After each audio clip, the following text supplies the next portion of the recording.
नमस्कार दोस्तों। मिर्जा राजा मान सिंह जो आमेर का शासक है, ऐसी ट्रिक बताने वाला हूँ कि आप कभी भूलोगे नहीं और मिर्जा राजा मान सिंह की सारी बातें आपको याद हो जाएंगी। इसी के नाम से इसी की पूरी बातें कर लेंगे। ठीक है, तो चलते हैं अपनी स्लाइड पे।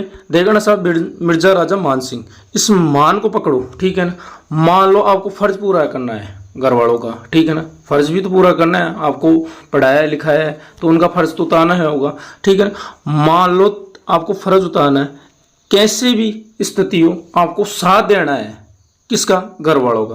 और राजा की तरह रखना है। किसकी तरह रखना है? राजा की तरह रखना है। लेकिन राजा साहब तेरे को भी एक बात बता दूं, भरा है ये संसार आज तितलियों से, बली बली तितलियों से। ऐसे याद करना है आपको, दोबारा बता रहा हूँ, याद रखना।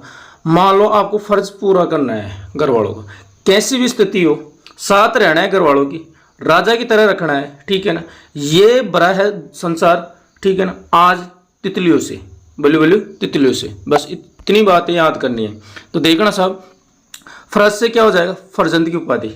ठीक है ना, कौन दिया? अकबर दिया। किसको? मान सिंह को। ठीक है, इतनी बातें याद हो जाएंगी। और देखो कैसे केदार जो बंगाल का शासक था, केदार से मान सिंह ने शीशे शीला देवी की मूर्ति ली। ठीक है ना, युद्ध करके। 7 से क्या हो जाएगा? 7000 की मनसब। ठीक है ना, अकबर ने दी इसको। और मिर्जा राजा से क्या हो जाएगा? मिर्जा राजा। ठीक है ना, मिर्जा राजा की उपाधि, ये आमेर का पहला शासक था जिसको मिर्जा राजा की उपाधि मिली। कौन? मान सिंह। ठीक है ना, किसने दी ये कमेंट करके जरूर बताना। और देखना साहब, भरा से क्या हो जाएगा? वैसे भरा से क्या हो जाएगा? भवानी, यानी भवानी देवी का भी मंदिर इसी ने बनवाया। हाँ जी। राज से क्या हो जाएगा? राधा गोविंद का मंदिर भी इसी ने बनाया। ठीक है ना। आज से क्या हो जाएगा? आज से आमेर महलों का भी निर्माण इसी ने करवाया। जैसे क्या हो जाएगा? जयगढ़ दुर्ग का निर्माण भी मान सिंह ने करवाया। बलू से क्या हो जाएगा? बलू पोट्री भी इसी के समय आई थी।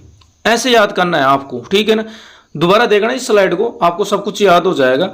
समझ गए? अगर याद हो गई हो तो लाइक कर दो, शेयर कर दो, चैनल को जरूर सब्सक्राइब कर दो। ठीक है दोस्तों, जय हिंद जय भारत।